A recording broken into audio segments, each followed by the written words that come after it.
ठीक बा रखो अभी फिर बाद में बतिया ले। हाँ सुहला नहीं ना। ठीक बा। अरे बाप रे बाप कहो। हाँ जी। हमारे यही पाला खीस बरेला। खीस पड़ेला का कइले बानी हम। अच्छा ये बताओ तू पहले केकरा से बतियावत लड़ू। अपन बहन से। मैं तू सच बोल तो अपना बहन से बतियावत रही। इतना भरोसा नहीं की काजी। हाँ अच्छा चलो ठीक बा। अच्छा ये कनी कि मैं खाना वाना बन गइल बा। हाँ बन गल बा खाली का खाए बनल बा। सब्जी दाल सब्जी हम खाइम हो। और चना डाल के सब्जी बनाले मानी आलू हमार के। तो कुछ दूसरे चीज मन करता खाए के। हमेशा खाली बोलत रही ना। अरे कोई नहीं खे बाबूजी नीचे सूत गइल बाड़न। नाना जी बात सुनिए नु। सुनो ना। हाँ जी। गोई रही न का करबू ससुरारी तार बहनिया न हेने ले खोदत रहे तिले हेने ले खोदत रहे। हाँ तो क्या मैं छोटकी बहनिया। ना हमार गांव में न एगो हमर संगतिया बा आ ओकरे से बियाह करवा देहल जाओ न। ना हमरा से रोज रोज भेंटो होत रही तोहरो भेंट होत रही। मतलब का चाहता नहीं कि एक गांव में दोनों बहनिया रही जा। हाँ अरे तो होने रही हमनी के जगह रहे के का दिक्कत बा। ना अपन बहन के अच्छा खासा घर में बियाह करब जौना में लड़का एकदम सर्विस वाला होखे महीना के लाख रुपया कमात होखे। अच्छा चलो ठीक है तो खाना वाना मिली। हाँ मिली का है ना। चलिए नीचे बाबा तनी। नीचे चली। हाँ ठीक है बाबा जल्दी आई ठीक ना। ठीक बाबा तनी। खाना तो खिलाइए दिले बनी। ओहो सोचनी कि तनी बर्तन तो धोले बनी तो आराम कर ली। जब हमारा शरीर में कुछ होखेला ना तो बड़ा एलर्जी जैसन काज निकाय हमरा होखेला। तो आज सोच लहूँ पानी के अपना मर्द जी के संगे आज बाजारी जाइब आ बाजारे में आराम से पानी पूरी खाइब हम। तनी आराम कर ली। भैया जी हमारा रूम में कहाँ से। घर से बहरी से। आपके रूम बगल में ना बाटे चलिए अपना रूम में। हमरा के देबू ना। ये राम शोरम नहीं की लागत। ई का कहत नहीं भैया जी। उहे जवन सुन तारू। तो लेबे आ देबे के का कहत नहीं। बाबू से ऐसे बात करल जाला। घर भर में सब कोई के दे तारू बाबू के दे तारू हमर छोटका भैया के देलू हमरा के ना देबू का। कैसन बात करत नहीं भैया जी आखिर हम जवाब का दी। भैया जी का कहे के का चाहत नहीं खुल के बोली। उहे जवन सब दुनिया के जरूरत रहेला हमरो नहीं के जरूरत। जाए में जैसे कि ना जाए जाई ता हम ना जाई हमरा के चल दो। ये दादा एकदम भैया जी के दिमाग एकदम छठिया गेल बा का। हाँ तो हम बैठ ना देबू तो। हाँ अरे भैया जी एक बाबू के सामने भैंसुर के ना बैठा जाला। रवा बहरी जाई। बहरी जाई। हाँ ये हमार घर ना हो बा तब लेकिन ये हमार बेडरूम है। तहार बेडरूम हो तो तू ही रहबू। हम रही ना हमरा मरद जी रहेलन। अच्छा हाँ हमार भैया बा ना। हाँ तो ये मोल हमारे घर ना बैठाइल बाटे क्यों घर में आवो क्यों घर में जा कोनो दिक्कत बा कोनो चोर थोड़े होई कि चोर आके लेके भाग जाई। हम कल बोली भैया जी के बोलो मैं तुम नहीं बनत एक तो हमारा से बड़ बानी। ये कितना तू देरी कर तू दो ना हमरा के। अच्छा देवे देवे तो कहता नहीं का लेम बताई दे तनी का लेम। ओ सरवा हम भुलाए रहनी। हाँ बड़ा भूख लागल बा पेट कुलकुलाता। अच्छा तो खाए के मन करते नो। तो ई ना कोई की भूख लगल बा तो तनी खाना काट दो। हाँ तो जानते बाड़ू के हमार दिमाग तनी किसे ढेर चलेला ना यही से तनी आगे के बतिया भुला गो नहीं पीछे के पकड़ ले रहनी। अच्छा तो यही जे खाइम ये चलम नीचे बा। नीचे बाप रे बाप सीढ़ी चढ़ चढ़ तो गोड़ दुखाए लागत बाटे। आय अच्छा ठीक बा ये जब बैठ हम खाना लेके आवा तनी महात्मा गांधी भइल बानी आवा तनी लेके खाना। अच्छा ये बताओ सुनो। हाँ उतार दीदी कहाँ गोल बिया। अब हमके क्या पता घर में रहेलू तना जाने लू। हमरा से तो सवेरे कहत रही कि हम अनीता के घरे जाए तनी कुछ काम बा। मन करते उ ससुरी के तलाक दे दी हई उम्र में तलाक देम तो का हो जाई फिर हमरे के नया सुंदर बहुरिया मिली नहीं कि कन्या मिली आई दुल्हन आई सुहागरत मनाई 2-4 गो बैका फैका पैदा करब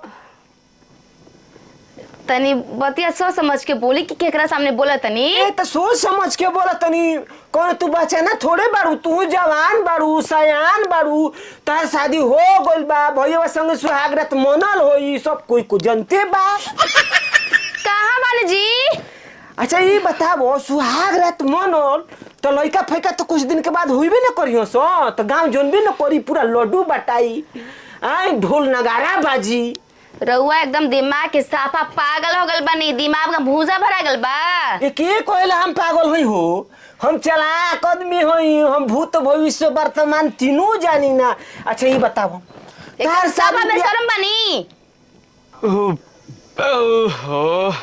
बताओ हो आज खाना इतना बढ़िया बढ़िया खा लेनी न कि आज खाना ऐसा खैले बनी कि एकदम कहे मान के ना ऐसा तो खाना हम कबो खैले ही न रही दाल भात भुजिया सब्जी अचार प्याज लहसुन धनिया चलो खाना तो खाइए लेनी अब चलो तनी रूम में आज मेहरारू हमारा तना सज धज के बिया न कि साला तना हमार मन करता न यही बेरा सुहागरात मना ली ना कोनो सुन ली हसो चले तो ओकरा रूम में आतना निक लागत है न कि ये हुई बेरा सुहागरात तुम्हारी चले कोनो देखत निको सनरी हम पागल बनी तब का पागल बनी तब तो दीदी जी छोड़ ले बनी हाँ ऐसा ही ना भर सक दीदी जी कहत रही कि हमर मरद एकदम साफा खत्म हो गेल बा दीदी जी कहत रही कुल बात हाँ अरे अच्छा ठीक बा तू पहले हमारे बजट बानी तनी लूर रन सीखे के चाही काका हो ए भैया ओ बबुआ आ गेले रे बहुत बढ़िया काम कैल तरक त ना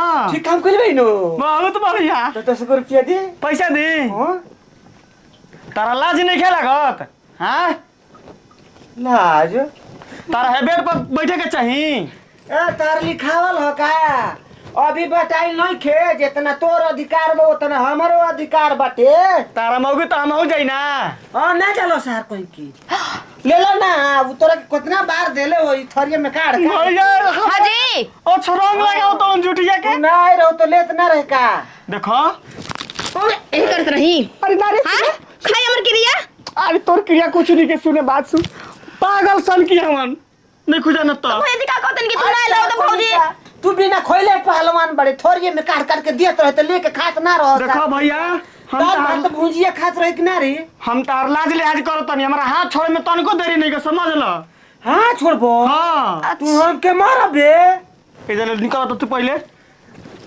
हम जाके बाबू ले कहो तू बाबू ले कहा चाहे पूरा गांव ले कहा ओकरा से हमारा मतलब नहीं खे मेहरारू औते मौका गइल बाटे घर में लुका गइल बाटे हां जा हम मौका गइल भेजा तो पहले इधर ले दिमाग खराब कइले बड़ा संगे संगे हमरो के पागल बनइले बड़ा तू अच्छा ये बता हमार मेहरारू तोरा के ना देत रहे थरिया में काट के दाल भात ना खात रहे लेत ना रहे खाना रहत रहे और तू ने कहत नहीं कि औरी कौन ची लेबो सन काले लनु होई तरे देख ले कतर सन का होता है झड़वा झमा देम हम औरी ले के चक्कर में बड़का रे ना ना ना ना और तो हम तू जाई चले हम जाई हां तनी हम टीवी चालू कर ना तनी देखी काल चालू करे के इनके लिए जतने बढ़िया से बतियेबी ना समझ जइहन हाला करबी त ना बुझी भैया जी ई कर सरवा के मेहरारू सोच धज के तैयार बिया ई सोचत बा कि जल्दी जल्दी भागस भैया प्रणाम खुश रह भगवान करस कि जल्दी 2-4 गो लोग लइका हो कसन हाँ। अच्छा ई बता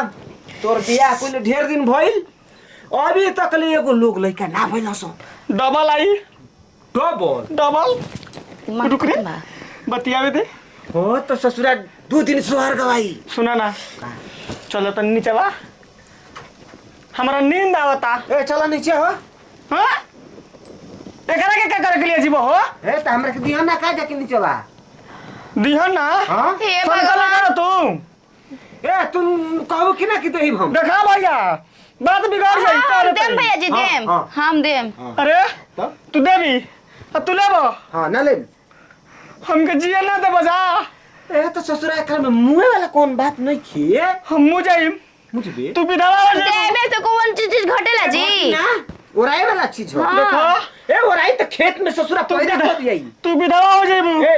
रार हो जाइबू हमू जाइम तो ए हमरा अभी हम सुहागिन मानी ये सुहागिन रहते हमके शराबी मौत ए खाना दे को होते रे अच्छा बाप रे बाप खाना तू का समझ में आई घरे कुछ दिमागवा हमारा तारा संग संग उल्टा हो गइल तेरा मतलब तोरा कुछ और समझ में आवत हाँ जाने भैया तू सोच दे ससुरा तोरा मेरे संग सुहाग रत मनाई ना ना ये उल्टा सीधा काहे के बोले तनी भैया जी रोने बहुत बात अरे चलो बुझत रही ए चलो दाओ चलो चलो तू ना जाई क्या जाई तू ही चल सर तू ही दे। जाई रहुआ जाके दोनों भाई तू ही मिल खा जा जाके काट के खा लियो ना ना अब जकरा घर में मेहरारू रहो तो मर्द अपने से काट के खाई तो मेहरारू कौना खाम के हमार मेरा तो के ना दीही ओहो देवे लेवे के बाद क्या दुनिया करते हैं में साफा कहावत साफा है बात ना को कि बांस बढ़ जाला तो काटल जाला जब बांस बढ़ जाला तो बांटल जाला तो बुझा तक के बटाई हो जब हाँ तो बटरा लो मल घर दुआर बटाई बटरा लो रहुआ चली नीचे हम नीचे तारा आते संग हैं। रहत रह चली। हमरो माथा पागल हो चली। गइल